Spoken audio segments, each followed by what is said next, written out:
Hey everybody, we're back. Been a while. Had some family stuff going on. Wife had to have surgery, all that kind of nonsense. So been super busy. Wanted to do a couple videos, but just haven't had the time. Still been working on the saws, but haven't really been able to squeeze in the camera time and deal with trying to like edit videos and stuff. I'm still learning all that, so I'm not too good at it. But today, one of the saws we're doing for Marty, the 170s he uses for his business, we're thinking about some alternatives. So like I had said before, these things have some pretty cheesy filters. So we'll take a look at that. Maybe I got an idea to come up with a cheap alternative that would maybe help reduce the occurrence of fines getting into the engine and ruining the saws, which is what the issue was before. So let's get into it. All right, there we go. Now we're set up. As you can see, the bench is a disaster. Been working on these saws, taking them apart, trying to do them, but I've been doing pretty much the bare minimum in terms of maintenance around the shop here. So it's a disaster, but the saws are getting done. That's the most important thing, and hopefully we can clean up the mess when we're all done with getting these out of here. So let's take a look at this saw. Like I had said, they have these super cheesy air filters, and I will show you my solution. So it's typical top cover here. Put the choke on, so get that off. There they are. This is a little like flock material with no real support or frame, and they just are just a devil. They just get dirt in these intakes really quickly. And then like we had shown on one of the other videos here, see which one was really bad. This was a ring from one of these engines, and here's another ring from another one.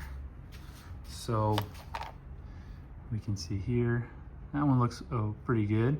The thickness looks pretty close to normal, but then compare it to this one. And that was on the intake side, and you can see the thickness difference. Same ring, same size piston, MS170, MS170, but as you can see, one is significantly worn, and that's just due to fines ingestion, just small little particulates getting in there and just trashing those cylinders, those pistons and these rings. So let's take a look at this potential solution. We're gonna see how it is. We want something that's not super expensive. It needs to be effective, needs to be efficient, and it needs to be cost effective. It needs to be worth it. So for the MS180, however, the little MS180 170 hybrid I'm making, that's going to be a little bit more out of pocket, but we're doing that one for fun, so that's okay. For the MS180 short block swap MS170, we're going to be using this Uni 2-stage angled foam air cleaner, and we're going to be fitting it on the back of one of these MS170s. That's going to be our hybrid saw. But as for this one, with no other modifications other than a new cylinder and piston, just cleaned it up a little bit, got it running again. This is my hopeful solution to these cheesy little air filters letting in too much stuff. This is a crankcase ventilation filter. It's got a 1-inch ID, perfect for these little MS170s. So I'll show you how it fits, what I'm thinking, and what I've been having to do in terms of working this top cover, because of course, if we take this off here, this first issue is right here. You have this little piece that has to come off, and it looks like it's just a screen to maybe prevent any large particulate, as well as it feeds the top of the intake, which I believe is how the strato flows in these little, more economically friendly saws and environmentally friendly saws. But if we put that on there, it shouldn't occlude that or block it off. That should still be getting air, as this air cleaner goes on and over it. So let's show you how it's fitting. and kind of what my thoughts are here. So I mean, it goes straight on, no issues. I got this thing on Amazon for like $6.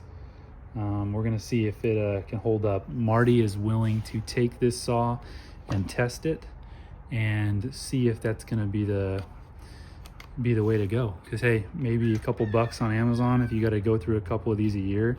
It says they're clean, you know, that you can clean them, just similar to how you would clean a K&N air filter. But you know, it's worth giving a try. If maybe you'll save a saw, you know, a cheap air cleaner that might prevent you from having to go through all the work of taking this saw apart again, you know, every year.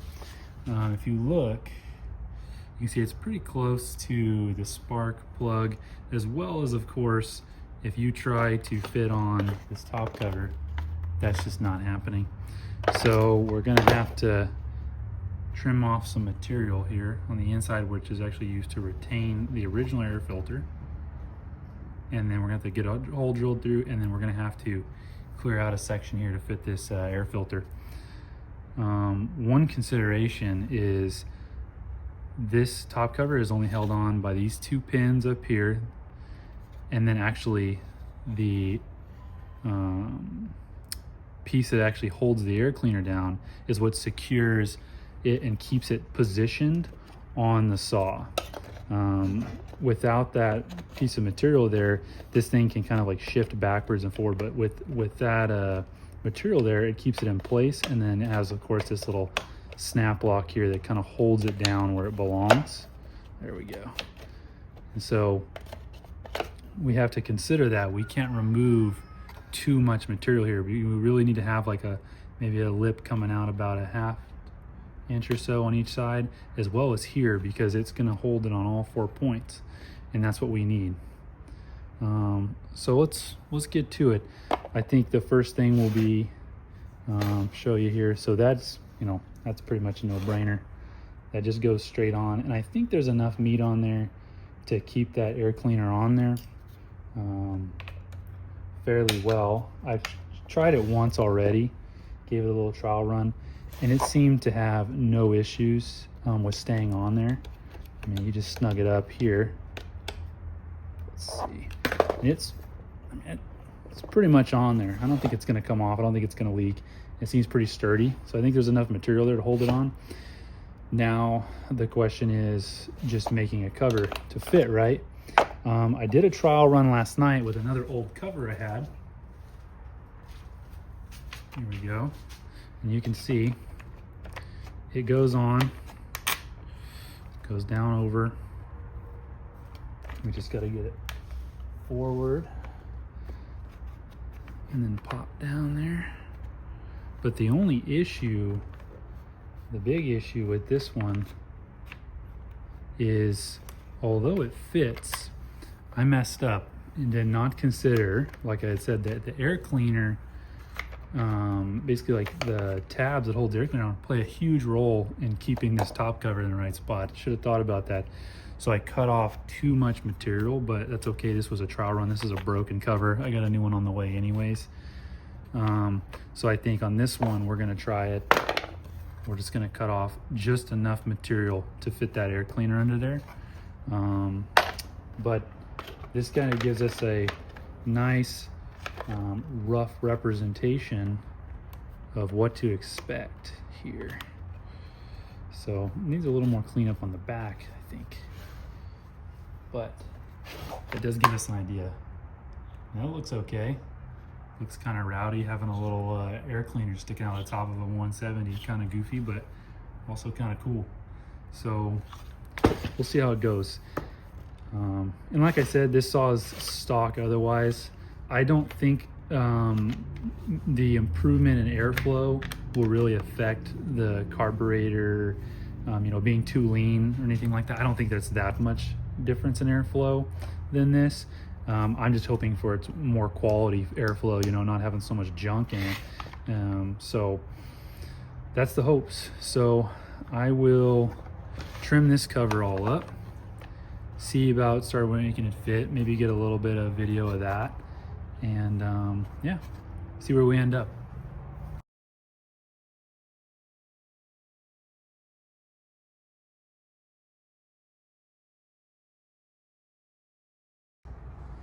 All right, got that trimmed out. See there, this time we left more material here and here to hopefully actually retain the top cover in the right position by still being able to rely on these tabs, being that we didn't take off too much material. And then the plan for back here is I'm just going to massage the center, kind of where that air cleaner is going to have to clear past that. That's kind of really the only plan to do any work there. So, all right, let's do it. Let's go ahead and I'm going to drill a hole in this and then actually get my my little knockoff Fordham over there and kind of just slowly kind of massage a hole in this top cover. So.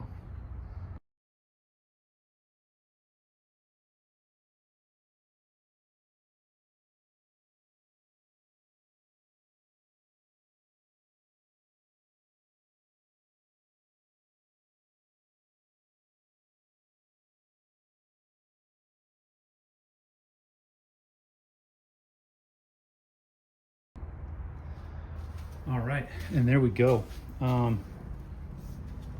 Definitely rough, right? Definitely roughed in. It's kind of a little irritating, but the issue is when getting this on to fit right, it has to be cut low enough to get around the lip of this air cleaner, but also there has to be enough free play on this side for it to kind of work its way on there, it seems. It might just be, not like seeing everything that I should in terms of fitment, but I would like to see a little less material exposed there, or a little bit like, a little bit tighter tolerance, that air cleaner. But I think it's going to be a good trial run anyways, right? We can always get more top covers. This is just going to be for the instance of testing and seeing, hey, does this actually do what we want it to do? So in reality, to see how the air cleaner works, not how the top cover works. If the air cleaner is a success, then we will just go ahead and maybe make some more top covers, maybe try to find a way to kind of trace this out and kind of get a better idea of where we're at. But everywhere else it looks pretty good. I think it looks all right. So hopefully improved airflow, reduction in particulates in the engine. I mean, that's the true goal. So we'll see. This one's otherwise a stock saw. Just gotta throw the bar on it and get it ready to rock and roll. And then our buddies over at Sequoia Reclamation can give it a try. Let us know what they think. See if it's worth it. All right. So until next time, thank you guys.